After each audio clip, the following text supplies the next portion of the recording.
നമസ്കാരം. Raf talk ഫുട്ബോളിലേക്ക് എവർക്കും സ്വാഗതം. ലിയോ മെസ്സിയെ പോലുള്ള ഒരു താരത്തിന് എപ്പോൾ വേണമെങ്കിലും ട്രെയിനിങ്ങിനെത്താം. ഇനിയിപ്പോൾ അല്പം വൈകി എത്തി എന്നതുകൊണ്ട് അദ്ദേഹത്തെ കോച്ച് ശിക്ഷിക്കുമെന്ന് കരുതാനാവില്ല. കാരണം ആ രൂപത്തിലുള്ള ഒരു ഇമ്പാക്റ്റ് ഫുട്ബോൾ ലോകത്തുണ്ടാക്കിയ ആളാണ് ലിയോ മെസ്സി.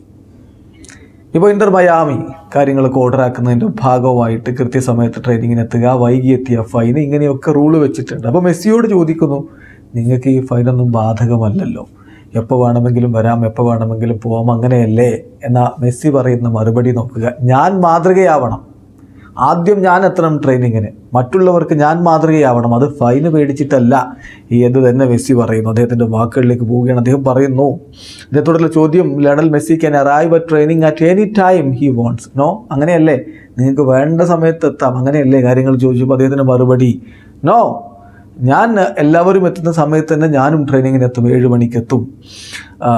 ചില റൂൾസ് ഉണ്ട്, ഫൈനുണ്ട്.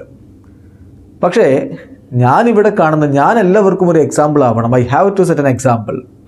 അത് ഫൈനുള്ളത് കൊണ്ടല്ല, പക്ഷെ ഞാൻ ഇങ്ങനെയാണ്.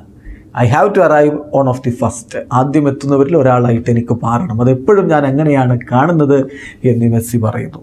ഈ ഒരു മെൻറ്റാലിറ്റി കൊണ്ട് തന്നെയാണ് ലിയോ മെസ്സി ഇന്നും ലോക ഫുട്ബോളിൻ്റെ നെറുകയിൽ നിൽക്കുന്നത്. കഴിഞ്ഞ Ballon D or അദ്ദേഹത്തിനാണ്.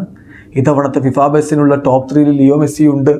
FIFA Pro 11 nomination ലിസ്റ്റിൽ മെസ്സി ഉണ്ട്. ഇതൊക്കെ ഈ രൂപത്തിൽ കാര്യങ്ങൾ കാണുന്നത് കൊണ്ടാണ്, ഇതുകൊണ്ട് തന്നെയാണ് മെസ്സി ഫുട്ബോൾ ലോകം അടക്കി ഭരിച്ചതും വെട്ടിപ്പിടിച്ചതും. വീഡിയോ അവസാനിക്കുന്നു. ഫുട്ബോൾ ലോകത്തെ കൂടുതൽ വിശേഷങ്ങളുമായി റാഫ് ടോക്സ് കൊണ്ടുവരാം.